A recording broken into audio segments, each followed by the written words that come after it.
Champions ট্রফির দ্বিতীয় match, তবে প্রথম ম্যাচ বাংলাদেশ ভারতের মুখোমুখি দুই প্রতিবেশী। এই দুই প্রতিবেশী মুখোমুখি হলেই জমজমাট হয়ে যায় ক্রিকেট ম্যাচ।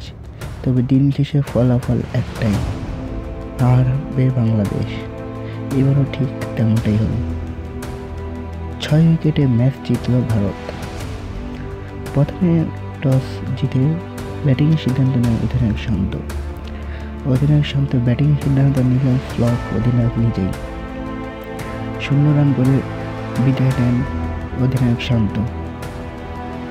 0 করেন সৌম্য সরকারও। তানজিদ তামিম কিছুটা প্রতিরোধ করার চেষ্টা করলেও ফিরে যান তানজিদ তামিম, মেহেদী বিরাজও। বোলারের ডাকে ফিরেন মুশফিকুর রহিম।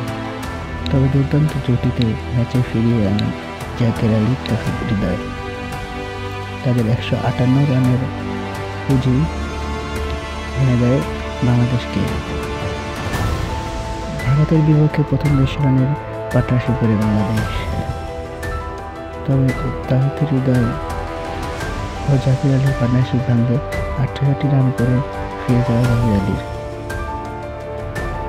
সেঞ্চুরি পূরণ করে এক প্রান্ত আগলে রেখে আরেক প্রান্তে দাঁড়িয়েছিলেন হৃদয়।